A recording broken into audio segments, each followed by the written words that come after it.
Assalamualaikum warahmatullahi wabarakatuh. Perkenalkan, nama saya Sylvia Riasadah dengan NIM 20110500216.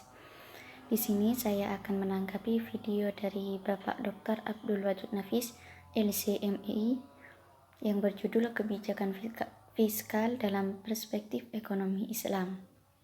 Langsung saja, pengertian kebijakan fiskal yaitu kebijakan fiskal adalah kebijakan yang dilakukan oleh pemerintah dengan cara meningkatkan atau mengurangi pendapatan dan belanja negara untuk mencapai tujuan yang diharapkan, seperti mengurangi jumlah pengangguran atau mencapai pertumbuhan ekonomi yang sudah ditargetkan. Untuk tujuan kebijakan fiskal yaitu pertama, pertumbuhan ekonomi, yang kedua mencegah pengangguran, yang ketiga stabilitas harga, yang keempat mendorong laju investasi, yang kelima untuk mewujudkan keadilan sosial. Untuk komponen kebijakan fiskal yaitu kebijakan perpajakan, kebijakan pengeluaran, kebijakan investasi dan disinvestasi, dan pengelolaan utang atau surplus. Untuk instrumen kebijakan fiskal ada 6. Pertama, anggaran belanja seimbang.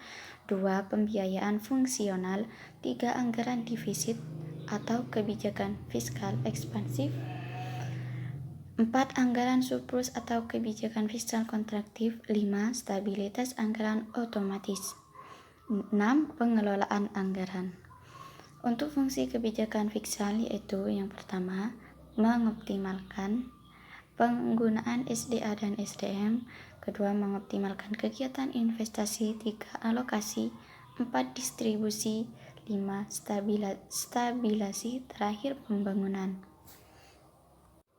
Sedangkan fungsi kebijakan fiskal dalam ekonomi Islam ada 4. Yang pertama, memelihara terhadap hukum, keadilan, dan pertahanan. Kedua, perumusan dan pelaksanaan terhadap kebaikan ekonomi. Ketiga, manajemen kekayaan pemerintah. Keempat, intervensi ekonomi oleh pemerintah jika diperlukan. Ciri-ciri kebijakan fiskal ekonomi Islam itu sendiri ada 3. Yang pertama, pengeluaran negara dilakukan sesuai pendapatan sehingga jarang terjadi defisit anggaran. Kedua, sistem pajak proporsional. Pajak dalam ekonomi Islam dibebankan berdasarkan tingkat produktivitas.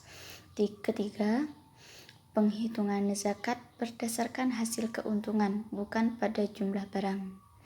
Mungkin sekian dari saya. Akhir kata, wassalamualaikum warahmatullahi wabarakatuh.